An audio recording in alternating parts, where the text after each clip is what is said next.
Well, welcome everybody.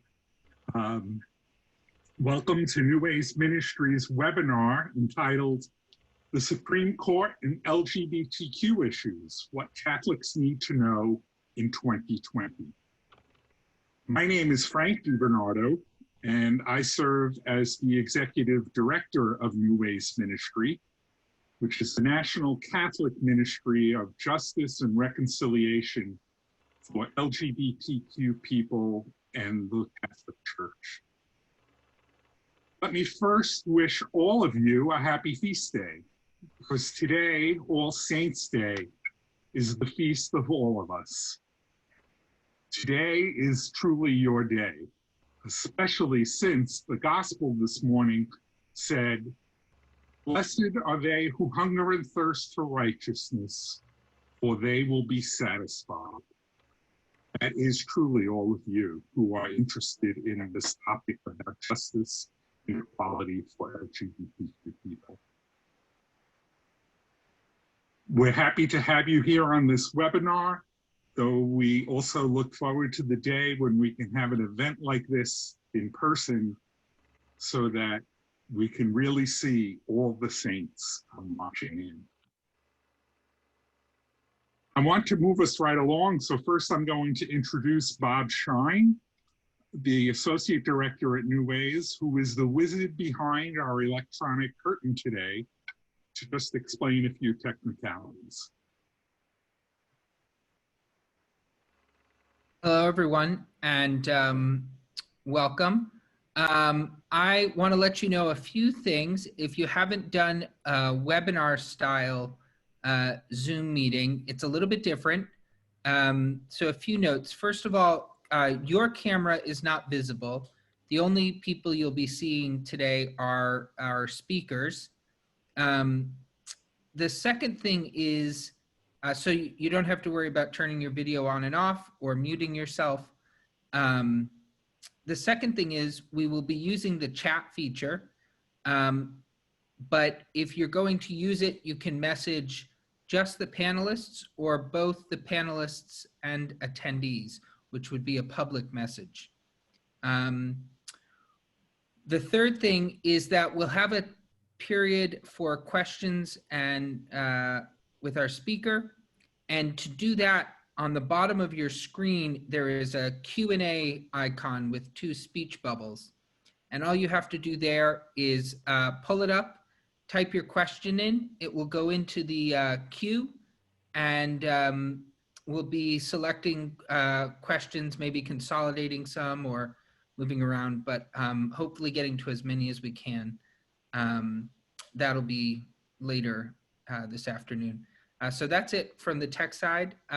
If you have any questions, you can send me a message using the chat to the panelists, and I'll hand it back to Frank. Thank you, Bob. And now would like to introduce the co-founder of New Ways Ministry to lead us in a brief prayer for our time together, Sister Janine Granite.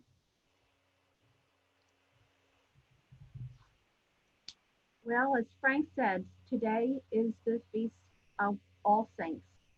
And I'd like to read for you just briefly what Pope Francis had said about this feast day a couple years ago. It wasn't today, but he says, "The saints are not perfect, but they are people through whom God has passed. We can compare them to the church windows, which allow light to enter in different shades of color. These saints fought to remove the stains and the darkness of sin, so as to enable the gentle light of God to pass through." And so today, we remember the LGBT saints throughout history, who enabled the gentle light of God to pass through them. And we also pray for all of us who are working for the LGBT community, that we may remove the stain of the darkness of the sins of homophobia and transphobia, so that the gentle light of God can pass through. Amen. Amen. Thank you. Thank you very much, Janine. I now have the privilege of introducing our guest today, and it really is a true privilege. I met Dr. Leslie Griffin a few years ago at a workshop about LGBTQ employees in Catholic institutions. And I was sitting with her having pizza and was so impressed with her as a person. And then I found out all of her wonderful academic credentials. And she is really a very down-to-earth scholar. So I could give you a little bit about her background. Dr. Leslie Griffin is the Boyd Professor of Law at the University of Nevada, Las Vegas School of Law. She teaches constitutional law, law and religion, and bioethics. And she is especially interested in law and religion because before she went to Stanford Law School, she earned a Yale PhD in religious studies and was a professor in Notre Dame's Theology Department, where she had studied as an undergraduate.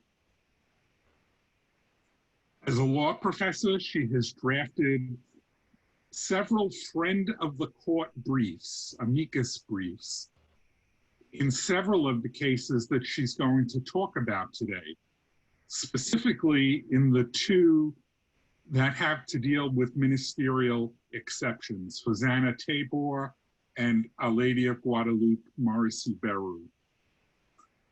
And also in the case that will be argued this coming Wednesday at the court, Fulton versus Philadelphia. I'm happy to say that we were honored to New Ways Ministry to join in on the briefs that Leslie has written. She's also the author of a textbook on war and religion. And so now I'm going to turn it over to Leslie for our presentation today.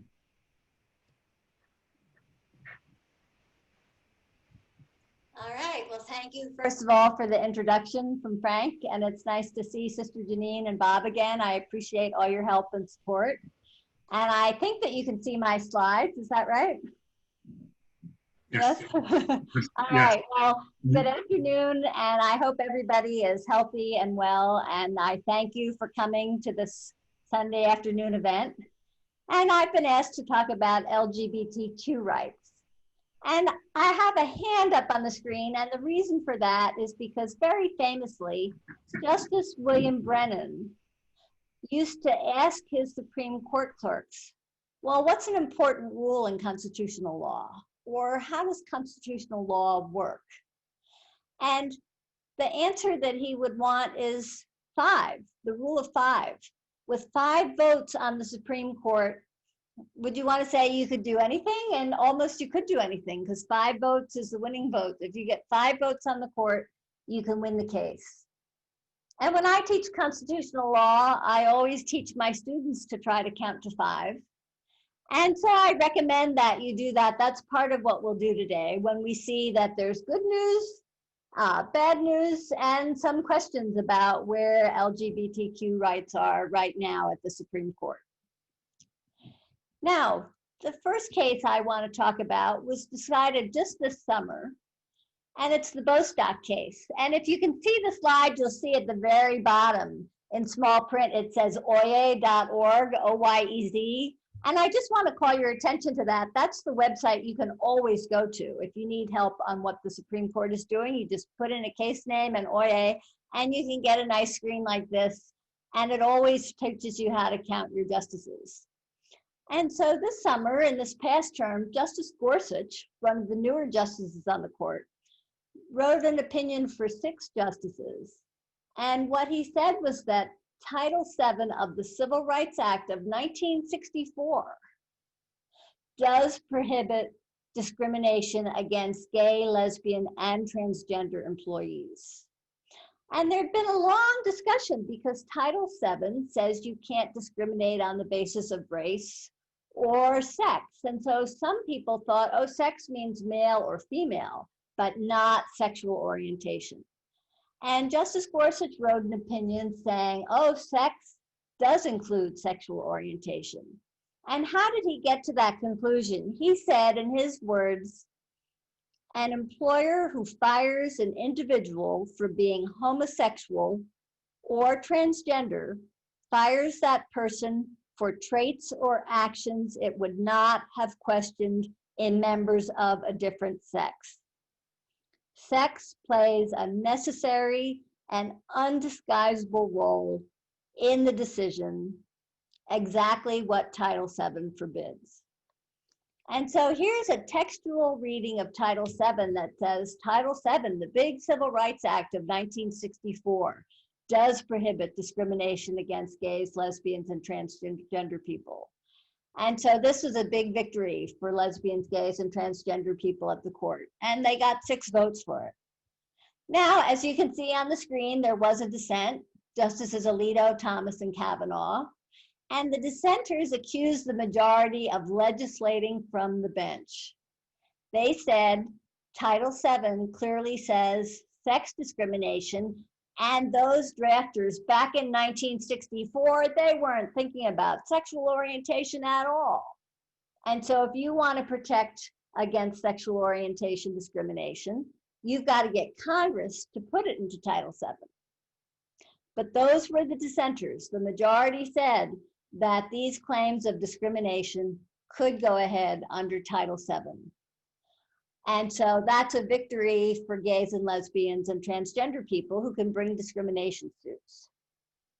Now, what does religion have to do with that? I'm kind of sorry to tell you that even in Justice Gorsuch's opinion in Bostock, he did talk about how important religion is and all the claims that religions can make.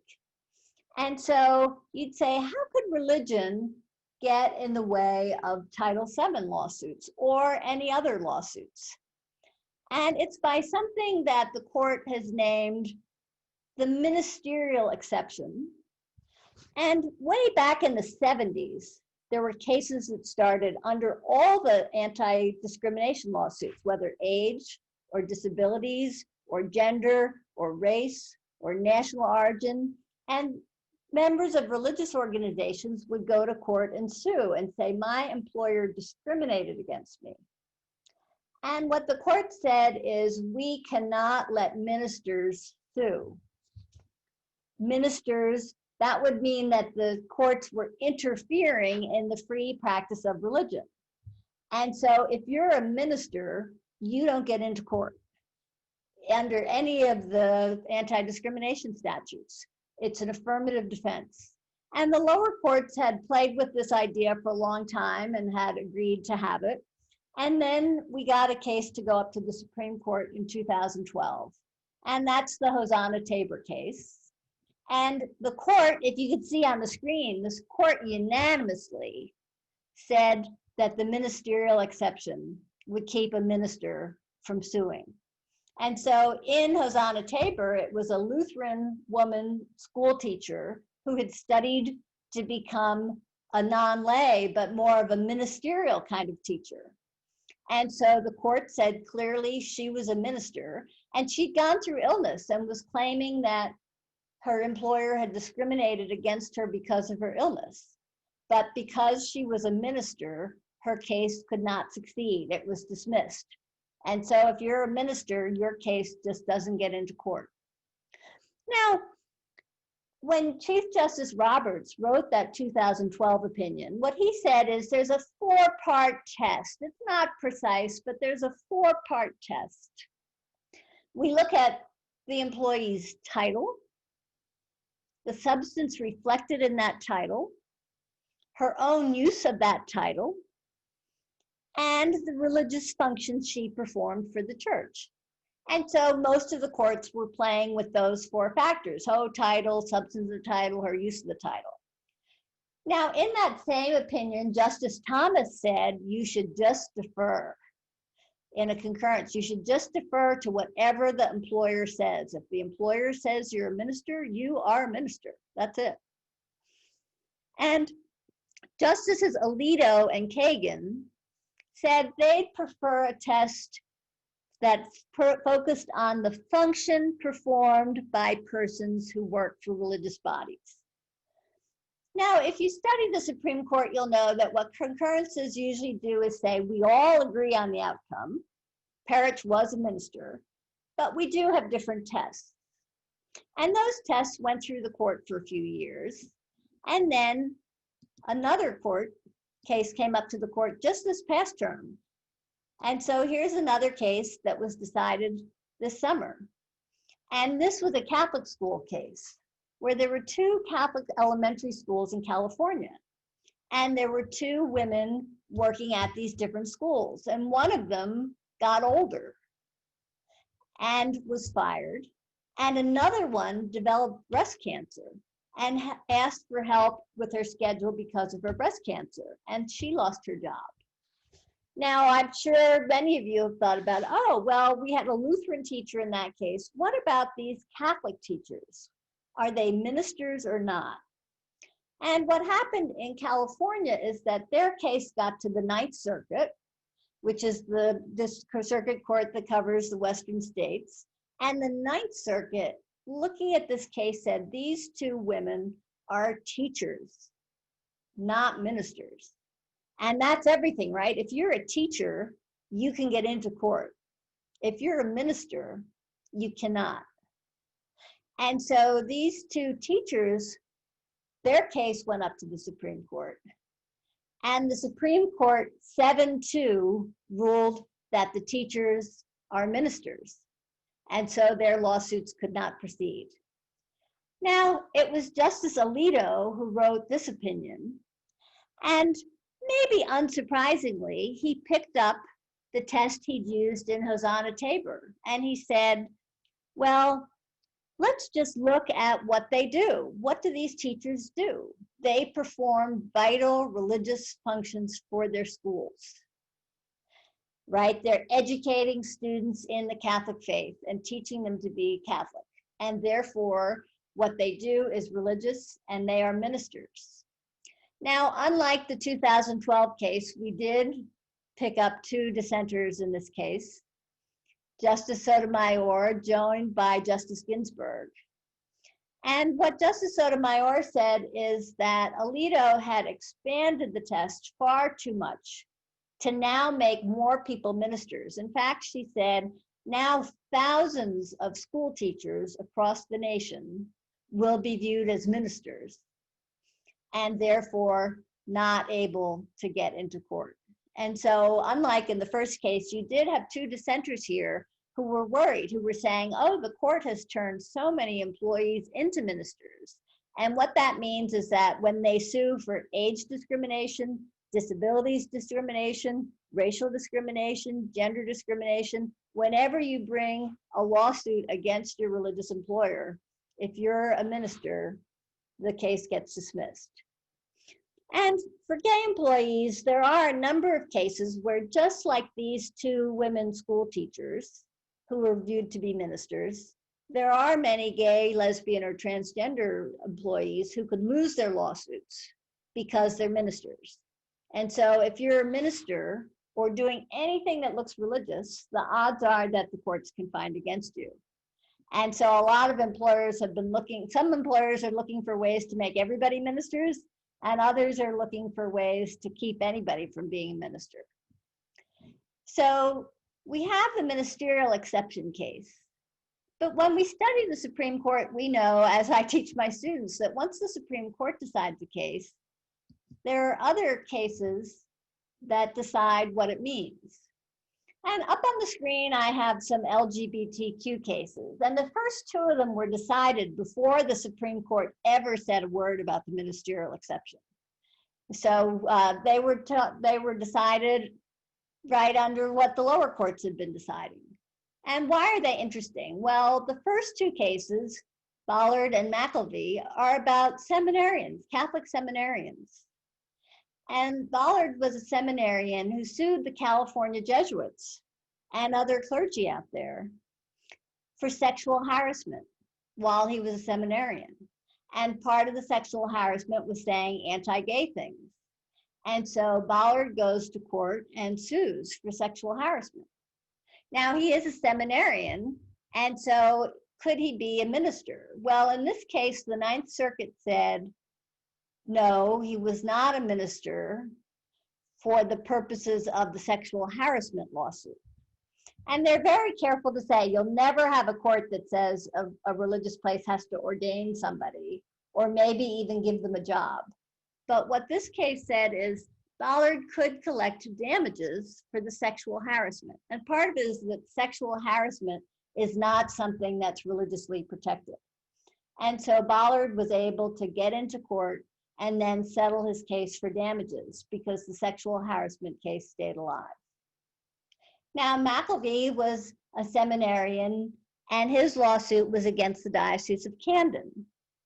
And he said that he had suffered numerous unwanted sexual advances while a seminarian, so much so that he decided not to be a priest. And so he sued for contract and tort damages. And citing Ballard, this case in New Jersey, in the New Jersey Supreme Court, said, well, the ministerial exception is, in their words, a highly nuanced and not monolithic test. And so on the facts of his case, the court said that he could proceed for the damages that came from the hostile working environment. And so he could get some damages for what he had suffered in the seminary. Now, a newer case that's after the Supreme Court's first case is Matthew Barrett. And Matthew Barrett is from Massachusetts. And he was hired by Fontbonne Academy, a girls' Catholic school, to be their food services director. And so he was hired to be their food services director. And then he was asked to fill out forms that would notify whom you would contact in case of an emergency. And he put down his husband's name. And because he was married, they said, oh, well, we can't hire you. But the court here said, oh, a food services director is not a minister. And so there are cases where the court will say, oh, a food services director is not a minister. And so Matthew Barrett could proceed on the lawsuit because he was not a minister. Now, the last case is Demkovich, which was just decided very recently after the court's newest test. And Demkovich is a music minister. And almost always music ministers lose their cases. And so they lose their cases. And why is that? Well, because they're ministers. But what the Seventh Circuit said in the Demkovich case is that this was another hostile working environment claim, and it didn't involve any hiring or firing. And because it didn't involve any hiring or firing, the lawsuit could proceed on the idea that it was a hostile work environment. But that was a 2-to-1 decision. And so we know that a lot of lesbians and gays lose their ministerial cases, but sometimes they win. You can win if you're not a minister. Now, the case that everybody is talking about this week is the one that Frank referred to, Fulton, which will be argued Wednesday morning on November 4th. And what happens in Fulton is that Philadelphia has an anti-discrimination law that says you can't discriminate against same-sex couples. And they discovered that their agency, the Catholic Social Services, that was helping them to give children to couples would not give children to same-sex couples. And so Catholic Social Services says, we will not give foster children to same-sex couples. And Philadelphia said, okay, we can't contract with you because you'd have to obey our anti-discrimination laws. And so Catholic Social Services has gone to court saying that they have a free exercise right to participate in the contract and follow their religious beliefs.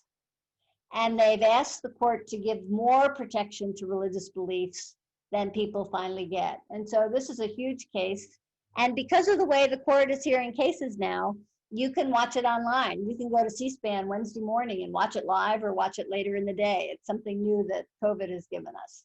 So you could listen to this argument because it's a fundamental question about whether there will be gay rights that will be protected and whether you've got a constitutional right to disobey the anti-discrimination laws. Now, has the court said anything that would help us know where they are on gay rights? Well, one thing they've said is in 2018, you might remember that there was the cake shop case that got a lot of attention because we're saying, well, what has the court said about gay rights, right? They said good things in Bostock, closed the court down with the ministerial exception. And then in the Masterpiece Cake Shop case, there was a cake maker who said he wouldn't do a wedding cake when a same-sex couple came to ask for the cake. And so you look and you say, well, how could that be? And the Colorado courts and commissions all said that that was illegal, that this baker had to serve the same-sex couple. But in a 7-2 opinion, the Supreme Court said that Colorado had discriminated against the baker based on religious grounds. And the reason that they said he had discriminated against the baker based on religious grounds was because when the commission was having its discussion of what the baker had done here, some of the commission members talked about how religions sometimes act negatively. Sometimes they do bad things. And the court decided that that conversation showed their hostility toward religion. And so you have a 7-2 decision in which the same-sex couple lost. Why? Because the court thought that the Colorado Civil Rights Commission had discriminated against religion by saying at the meeting that sometimes religions do bad things. And as in the other cases, there was a dissent by Justice Ginsburg with Justice Sotomayor, and they defended the process that Colorado had gone through. But the gay same-sex couple lost there. And so that's out there as a precedent of saying, oh, sometimes saying negative things about religion is perceived as discrimination against religion.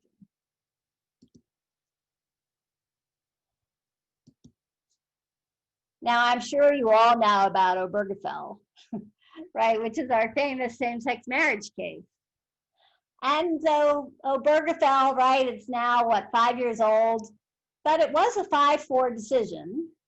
And just for noticing, if you can see on the screen, 2 of the 5 in the majority, Justices Kennedy and Justice Ginsburg, are no longer on the court. And one of the justices in the dissent, Justice Scalia, is no longer on the court. And so right now on the court, we have 3 people from the majority in Obergefell and 3 people from the dissent. And why am I talking to you about Obergefell? Well, because if you've been listening to the news, you'll know that, just on October 5th of this year, an Obergefell-related case came up to the Supreme Court. And this is the Davis case. So it's Kim Davis, was a Kentucky county clerk who performed weddings. And after Obergefell, her employer asked her to do same-sex weddings because just like heterosexual couples, same-sex couples can come to the clerk to get married and get a wedding license. And Davis said that it violated her religious freedom to give marriages to same-sex couples. And her employer has been telling her, well, that's your job, you should do it. And so her case went up to the Supreme Court, where the Supreme Court decided not to hear it. So they're not hearing her case. But just in a statement about hearing the case, Justice Thomas and Justice Alito wrote together about all the bad things that Obergefell did, right? That it was a court-decided issue about marriage, and that a court-decided decision about marriage should have been left to the legislature. And so the two dissenters in Obergefell are calling out things they don't like Obergefell. Like, if we didn't have Obergefell, we wouldn't have Davis. Now, some people have said, could they really overrule Obergefell? And as I said at the beginning, I think it would be hard to get to 5 to do that. Right, and so counting to 5, we now have a new court where, of course, one of the justices we count is Justice Amy Coney Barrett. And so who knows what they would do about Obergefell, but everybody is now debating what will they do in the Fulton case, where Catholic Social Services is saying that they have a free exercise right to participate in Philadelphia's foster children program while disobeying Philadelphia's anti-discrimination laws. And so that's the case that we're going to be watching. I mean, it's possible there would be 5 justices who would find such a free exercise right. And that could be that would be a very hard thing for the anti-discrimination laws, to create a free exercise right to discriminate. My hope is that justices will go another way.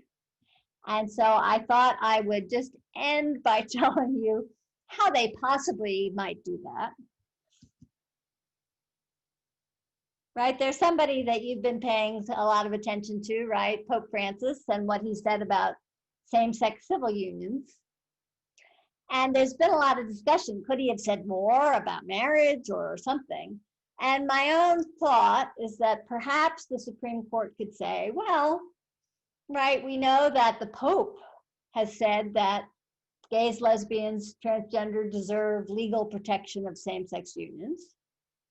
And we know that Justice Thomas said legislation really matters. And Philadelphia does have anti-discrimination legislation. And so maybe you could put that together to say, oh, there's reason for the court to say that Philadelphia can uphold its own laws when it makes contracts with religious organizations. And so that's what I hope they'll say, but we'll have to wait. And as always with the Supreme Court, we'll have to count to 5. Now, I couldn't believe that SCOTUS blog put this up as the Halloween picture of the Supreme Court. I thought it was a different way to talk about counting to 5. You can see all the justices there, and if you work hard and know that they sit in order, you can spot them. And so we know that in Bostock, the court did good things for gay and lesbians. It's an open question of how far the ministerial exception will go to keep gays and lesbians and transgender people out of court. And the case to be heard and not yet decided is about Fulton, which is a debate between Catholic Social Services and the city of Philadelphia as to whether Catholic Social Services will be entitled to discriminate against same-sex couples, or if they'll have to follow Philadelphia law. And so I hope that that brought some clarity to you. I'll say thank you and welcome you to send your questions to Frank, and I'm happy to answer them any way I can.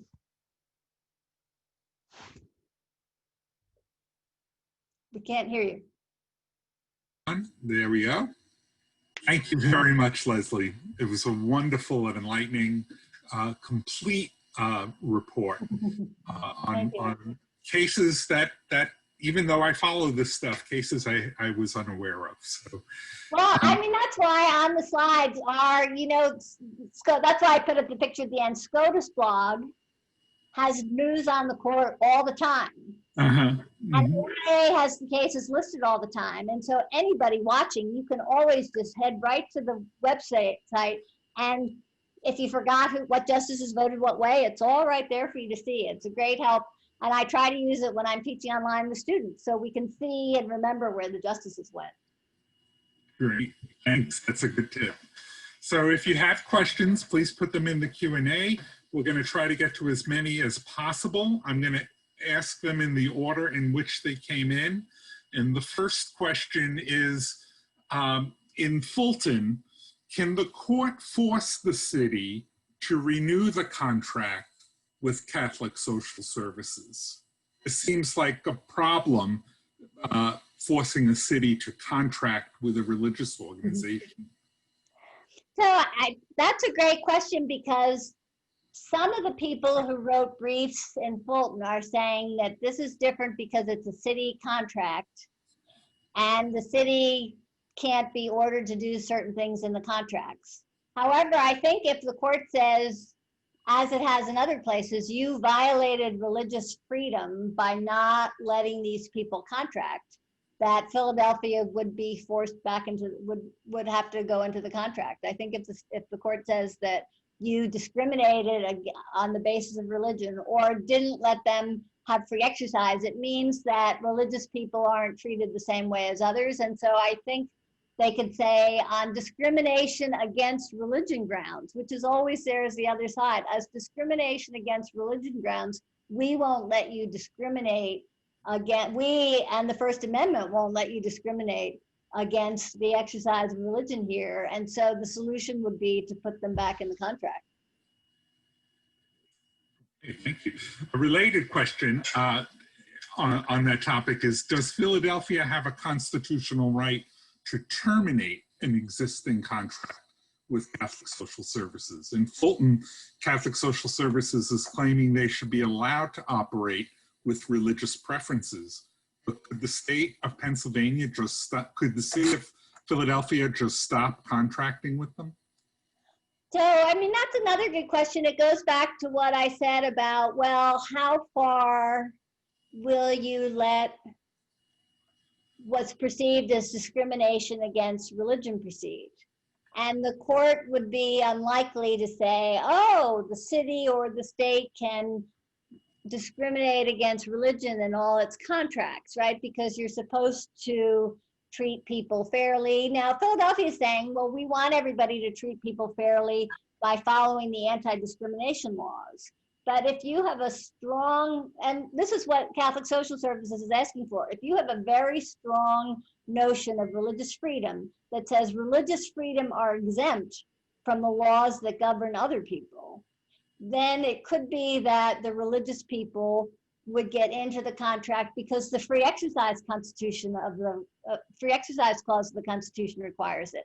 And when you read these cases, you'll know that it's a very strong argument coming from the plaintiffs and from the justices to say, even against anti-discrimination, saying what could be more important than the First Amendment to the Constitution, which is a long recognized right. And see, they say religion is the long recognized right and gay rights are not. And so they're always pushing back with this idea of how far religious freedom should go. And we've seen, right? And you can see it already, religious freedom goes far enough to keep ministers and now a lot of teachers out of court. Why? Because they have a religious freedom right that others don't have. This next question came in before you discussed the Barrett case, so I'm going to change it a little bit. The question asked, how does this apply to staff at Catholic schools? Could they fall within this ruling? So I'm going to just ask you, since you somewhat answered that already, what are the parameters of what the Supreme Court says about where ministers end and staff begin? So I think, right, with the new opinion, what Justice Alito is saying, and he's the one who wrote the opinion for the court, and again, it's his words, what matters is what an employee does if they perform vital religious duties. And so anybody who's doing vital religious duties, or I'd say even religious duties, could qualify as a minister. Now that does mean, and there are people who win their cases that the court says, oh no, an English teacher or a languages teacher or a food services director or a tech consultant. There are people in the schools and staff. I think a lot of that, right? So you say the staff. And so you think the food services director is more like that, right? So, I mean, there's a famous paper that one church did that said you needed to get everybody employed for you saying religious things, even when you answered the phone. because that would make you religious. That would make you a minister. And so that's the way that somebody becomes a minister, by doing something that's religious. And what they said was that teaching, but they did say these two teachers teaching at a Catholic school was enough to give them that they were doing something religious. Now, you might say that the staff weren't doing anything religious. But of course, right, alone Justice Thomas would say you defer to the employer. If they say you're a minister, you're a minister. And so what lawyers work on now is trying to make sure that the job description that they have and the job that they do cannot really be perceived in a ministerial way. Thank you. Next question is about a specific city, which you may know about, Dr. Griffin. But what do you think the chances are for Catholic school employees in Indianapolis to get their cases heard in the courts after they were fired or contracts not renewed? There are at least 3 cases in progress. There are a lot of cases, and all I can say, especially now, I mean, my own hope about the Morrissey Baru case was based on my experiences. I don't really believe that Catholic lay women and non-Catholics are ministers. But the court has said that they are because they perform religious functions at religious schools. And so I'd say for those teachers, it does depend on what job you were doing. And the fact, right, if you went through all the ministerial exception cases we've had, the facts really matter. And so if somebody was doing something that was non-religious and was fired for being gay, then you could see in some of the cases I put up there were to say that sometimes, like in Demkovich has survived so far. Why? Because the court found a way to say, here, this case is not about hiring or firing, it's about a bad workplace or about pure discrimination. So they can win the less religious their job is. But what the court says in Morrissey Baru is if you're teaching people how to be Catholic, even as part of your day, apparently even if you're taking them to prayer and not praying with them, that could be religious enough. So I think it's going to be case by case, and their lawyers are going to have to explain that the lawsuit is not religious and that the work they were doing was not religious enough to make them a minister. Great, thank you. In defining a minister for the ministerial exception, has any church conceded a limitation on what they can claim? Not that I'm aware of. I mean, it might be that, I mean, different people in different churches, but I mean, if you're a religious organization, and remember the questions at oral argument included, well, what about people who work at religious hospitals? Those people, right? And people in religious hospitals have been found to be ministers. And so, I mean, the most positive way to look at it is to say, and that religious freedom protects the ability of religious organizations to make choices about their ministers with no input from the state. And I think that's where the employers almost always are, saying, oh, we're just making our choices without having the state intruding upon us. And so most of the time, the employers can make that look good. Just as there are a lot of people who like Morrissey Baru. Why? Because it gives the religious organizations more freedom over against the law, right? It lets religion win over the anti-discrimination laws. What are ministers, people who are ministers, supposed to do if they're being discriminated against, since they can't go to court? That's a very sad question. I mean, in the first brief I wrote for the court, I, along with other people, have always argued my own view of how this should work is you could go to court, put out the facts, and then the jury or the judge could decide, was this really a religious firing, that you were a bad minister, or were you fired because of your age? But of course, the court said, no, it's an affirmative defense. So what can people do? I mean, I know a number of people who have left their religious organizations and moved on to non-religious places to work in new places. I know others who are working for changes in their religious organizations, and that's the hope that even what Pope Francis said might start to work some change. So what are your responses? Your responses might be to go work somewhere else, to work with your employer so that you don't get fired, to work with your union, or in the long run to try to change what the church is saying about gays and lesbians. I mean, in my view, that might take some time. But I mean, and right now, I'm sad to say the choices don't look great. Right, my hope is that Fulton won't be as bad as it could be, but we don't know it yet. Okay, the next two questions are about the Pope and civil unions. The Pope's recent statements about civil unions is not an authoritative statement in the understanding of the Catholic Church. So what would justify the Supreme Court giving that statement any weight? A good lawyer? I mean, that's what right, because I know how many comments there have been on Pope Francis, how he hasn't respected marriage, how it's not really church teaching and all of that. And so I understand all of those issues. And so at the end, I was just trying to say, here's what a lawyer could make of this. And, you know, right, we don't always know just what the justices will take seriously or believe in, right? I mean, my view is the Pope is still the Pope. And so people might see, right, and the way it was presented in the papers was the Pope was saying something in support of civil unions, which is more positive than he'd had before.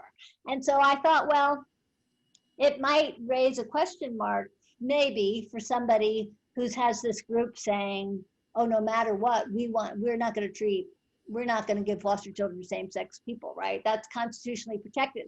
I mean, I think it's a little harder to say it's constitutionally protected if your Pope is saying it isn't. And so I acknowledge he hasn't really said that, but the hope is that it could be part of the discussion in there that gets people that gets the justices really wondering. Like, would a justice wonder, well, if the Pope is saying X, should I let Catholic Social Services say X minus? Okay. We still have about 14 more questions, and I hope we can get through as many as possible. On civil unions, do you know of any jurisdiction that has legally defined them without reference to marriage? I mean, I paid attention to them only when, you know, originally they were there as the alternative to marriage when same-sex marriage wasn't available. And so I think now the emphasis on it is more for people who aren't gay, right? That other people can use them. So I think that pre-legal marriage, there was more discussion about them as a replacement for marriage. Now I don't know of people who are saying, oh, theologically they want them as a replacement for marriage. And I think that's why people are disappointed in what the Pope said. I mean, some people that I've been reading have been saying, well, wait, why isn't he talking about marriage? So. Okay. There's been a lot of talk recently about precedent. So I wonder if you could comment on what you think are the odds of the court overruling the Smith decision in the Fulton case. And if so, what do you imagine would be the consequences for LGBTQ plus folks, whether we're religious or otherwise? All right, so unlike many people, I am a fan of the decision written by Justice Antonin Scalia, the Smith case. And what's the rule of Smith is that everybody has to follow neutral laws of general applicability. And that's an important rule because it's contrasted from saying, oh, whenever the government burdens your religion, they have to meet a compelling government interest test. And so there's two different tests in the free exercise area. One says everybody has to follow neutral laws of general applicability. And the second says whenever the government burdens your religion, the government has to show that it met its compelling government interest with the least restrictive means.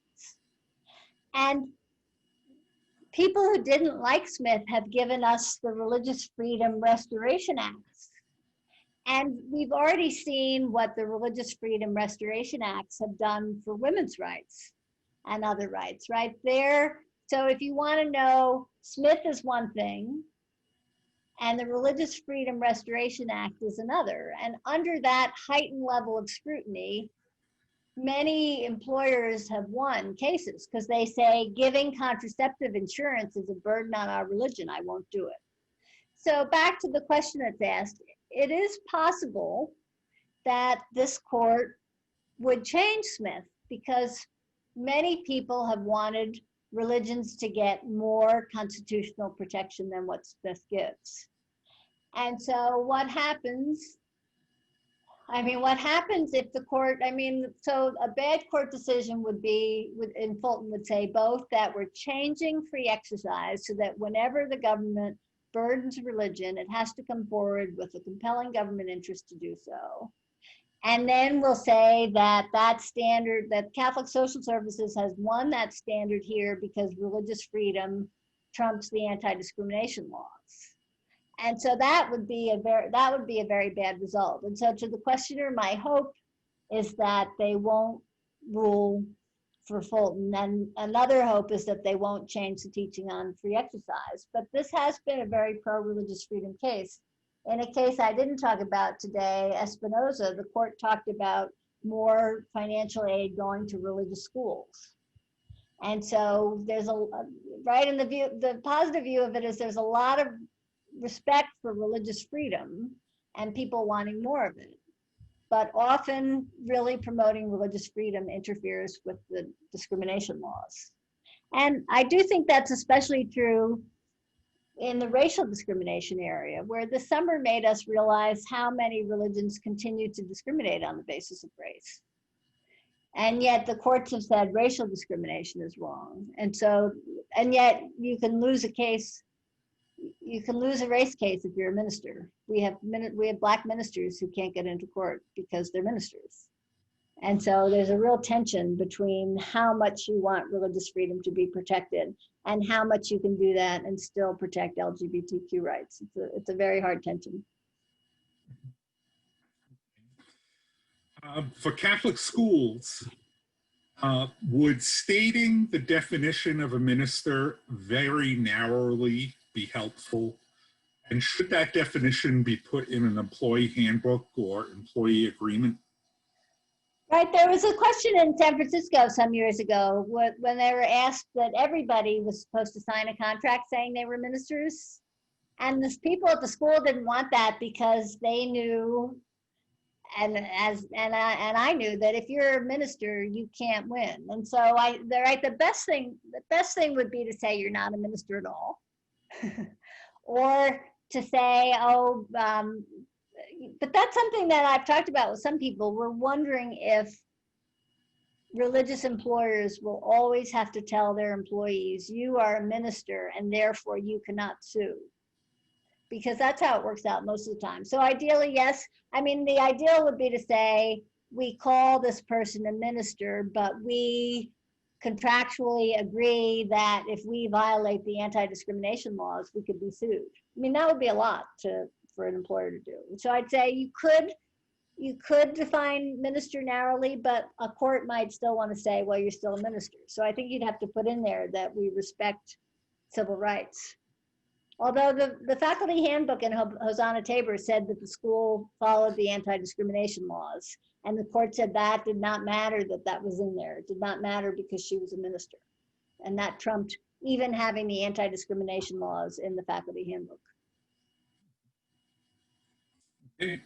It's a long question, so I'm going to summarize it. The questioner asks, can't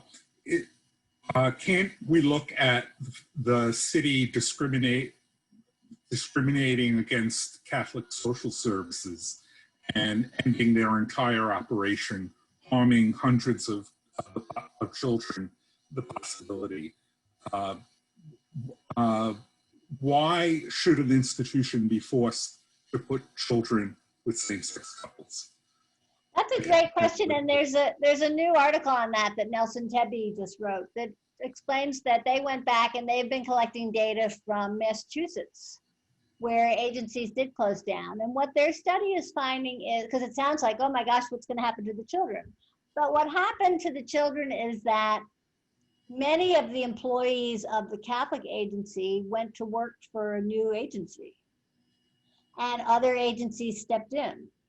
And so there was no cutback on children being placed with families. And then the studies always show that same-sex couples are very willing to adopt children, especially children who have disabilities or other issues. And so what this study suggests is even, and I respect the question because it sounds like, oh, what's going to happen to all these children? And what the empirical studies are starting to show is that other people step in to make the children go where they should go. And that certainly includes the same-sex couples who were wonderful parents. And of course, that was part of all the theme of all the gay rights cases in the court, was that the courts finally had to recognize that same-sex couples were wonderful parents just as heterosexual couples are. And so I think it's a real question where people say, well, what will happen if Catholic social services doesn't provide children? And the evidence seems to suggest that some of those people will go to work for different agencies, new agencies will be formed, and more people will work together. And that would be an important thing for LGBTQs to do, to make sure that there are people there who are helping foster children get to same-sex couples.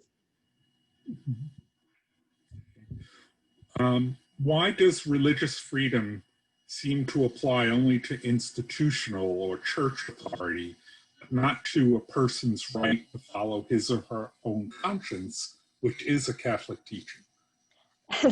That's a great question, and I have written about that sometimes. Well, why is the institution? And there's a doctrine that some courts are finally talking about, but that a lot of scholars have written about, and they call it church autonomy. And that is some people's theory of the First Amendment, that it protects the institutions. My view is one that would go with what the questioner said. My view of the First Amendment, which after all was formed as a product of the wars of religion, which are supposed to protect us against the wars of religion, and which were supposed to protect individuals from being forced to believe something.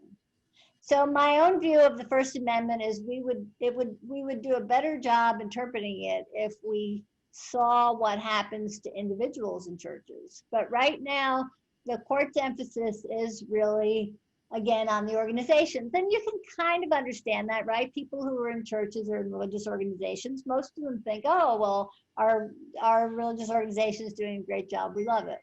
But not when you think, and I mean, this is what got the Colorado people in trouble. Not when you remember that often or sometimes religions do harm to people.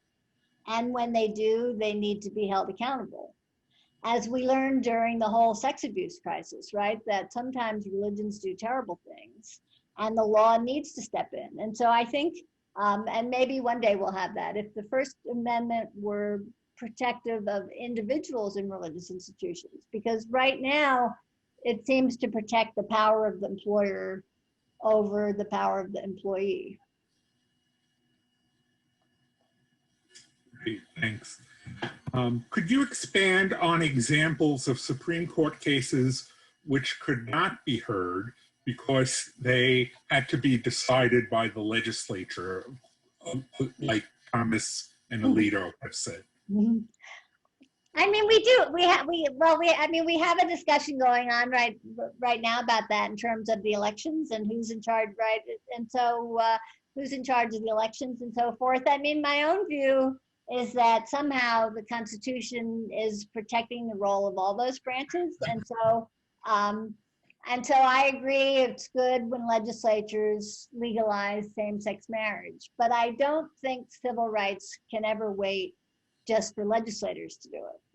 I think you need courts to protect civil rights, as they have sometimes. And so I don't agree with Justice Thomas that, oh, marriage should just be decided by legislators, but that's because I'm on the side of the court that thinks marriage and reproduction are fundamental rights under the Constitution, and so the court needs to talk about those.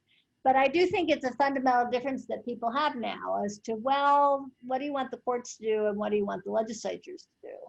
And so, and I think a more conservative court, well, what can you say? Sometimes they want to do things, sometimes they don't. So we're not always consistent on it. But I think both legislatures and courts have to work together. But I do think courts have to make sure that the legislators protect civil rights. But of course, that's part of what the court thinks it's doing, right? It thinks it's protecting religious freedom against legislators.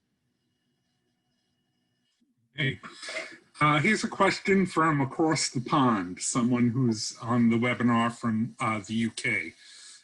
Could you explain how it is possible for religious freedom to trump the law in the case of Fulton? Here in the UK, the Catholic adoption agencies closed as they could not assure equal rights and remain true to Catholic belief. Well, I mean, there's been a very strong movement, and that's why Fulton is so strong, with religious groups saying our legal right. Because remember, the religious groups say we have the First Amendment. It's a long protected right. It's been protected longer than LGBTQ rights. And so the religious view is our religious views trump the anti-discrimination laws. Why? Because religion is protected in the First Amendment. And so, and that's why the Smith case was so important, because Smith said everybody has to follow the law. But that's the case that's now being challenged. So there are many Americans who say, oh, I want more protection for religion because I don't want religions to have to obey the laws. I don't want religions to obey the anti-discrimination laws. And so in response, the Catholics and other religious groups are working together to say, we've got a fundamental constitutional right protected in the First Amendment, and it's there to protect our rights against all these other laws that people might want to put on us.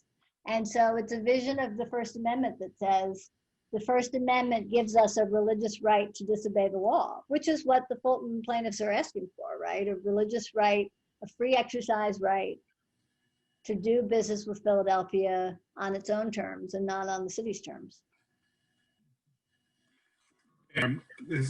Because we're running out of time here, and I just want to ask one more quick question and then two informational questions. I think this might be a quick question. Did the city of Philadelphia have its anti-discrimination laws in place prior to the Catholic Social Services contract? So Catholic Social Services had been working with Philadelphia for some time, and it was only a newspaper story that alerted Philadelphia to the fact that two groups were not giving couples to same-sex couples. And so I think that there was a time before the anti-discrimination laws when they were still working with them. And so, and part of the history of the case is, how did they find out about this? And the way they found out about it was a newspaper story. And the other agency that wasn't following the law switched over to do it.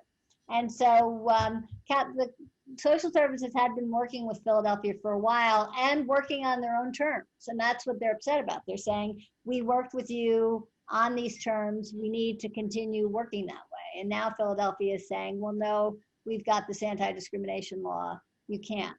And so, I mean, that is part of the change of the law, but why the religious organizations are saying we should be able to do things the old way, which is part of what happened with racial discrimination, right? At the beginning of racial discrimination, many of the courts were saying that religion allows slavery and religion allows racial discrimination. And the courts didn't accept that completely, but we're now having that kind of debate about, can you say that the Constitution allows discrimination against gays and lesbians or not? And right now we're still in the midst of it. As you can see, even from the Masterpiece case, right? Saying, oh, it's anti-religious if you, or it's anti-gay, anti-religious if you say religions do bad things. Okay, one more question and then the two.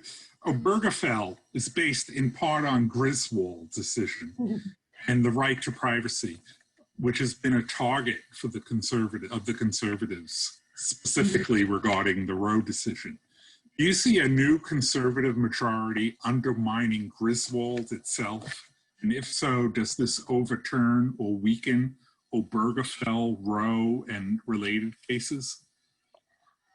I mean, that's a great predictive question. I mean, we don't know. There was a question about Griswold at the hearings, and right, and so you know, what I can say is you don't think Griswold would go, but the anti-contraception cases are a big line of cases, right? Considering that Griswold said that there was a right for married couples, and then Eisenstadt said for everybody to use contraceptives. And so now there's a religious freedom right not to give the insurance to your employees. And so it's a good question, but a hard question, right? We say, what I think a good common law professor would always say, you never know, you can never be sure what a new court would do. And when we look to our very Catholic court, some say 6 Catholic justices. Gorsuch was raised Catholic, so I say 7 Catholic justices on the Supreme Court of the United States. And we look to see what they'll say about religious freedom. I mean, and about Roe, right, which has long been a subject of Catholic criticism. And so could they take away Griswold? Probably not, but they would limit or undermine Roe. I'm not sure if Roe will be overruled or limited, but I don't really expect it to be expanded. Okay, thank you. Two quick informational questions, Dr. Griffin. One is, can you say the website that you mentioned at the beginning? Okay, oyez.org. That's the first one. OYEZ.org. OYEZ.org. And then I also had supremecourt.gov, where you can always go to get what the Supreme Court says. So oyez.org, you can look for cases that are decided. Supremecourt.gov, you can look for what the Supreme Court is doing. And that last slide with the pumpkin heads, that was SCOTUS blog. SCOTUS blog, the SCOTUS Supreme Court of the United States, scotusblog.com, and that has daily stories, right? You go on there every day, and that's the good thing. You can always, right? It's not hard in this technical age to find out what's going on at the Supreme Court. And the oral argument will be on C-SPAN Wednesday morning. You can listen to Fulton, or you can listen to it the next day. And we're going to listen to it in my class on Thursday. So, but I'll be listening to it live Wednesday morning to find out what happens. And that's the good thing about having it have to go on check, is that you all too can watch the Fulton decision and see what you think. I mean, it's a great way, watching or listening to a Supreme Court argument is a great way to see how the justices reason and what they're thinking about. And that's why I want to watch it. I want to see what kind of questions Justice Barrett is going to ask. And I wonder if and see if we can tell what they're interested in. So I recommend that you look up old cases on oya.org, look for the current court on supremecourt.gov, and go to scotusblog.com for updates on the Supreme Court, and watch everything on C-SPAN. Is that clear? Great, thank you. And thank you so much for this time together. It really was incredibly enlightening and incredibly insightful.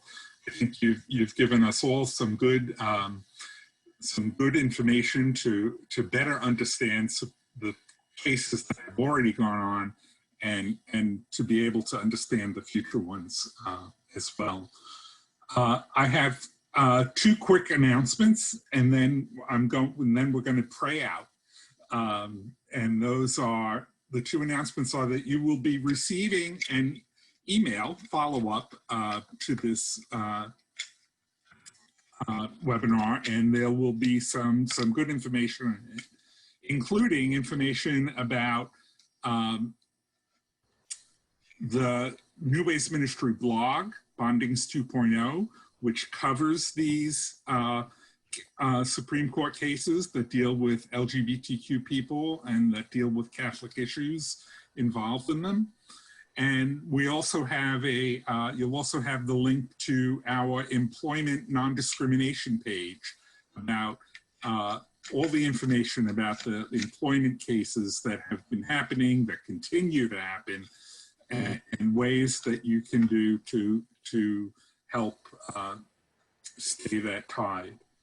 So you'll be receiving all of that information in an upcoming email.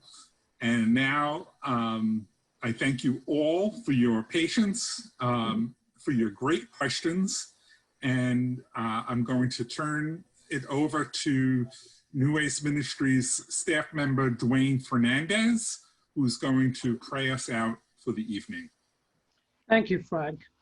Let us pray.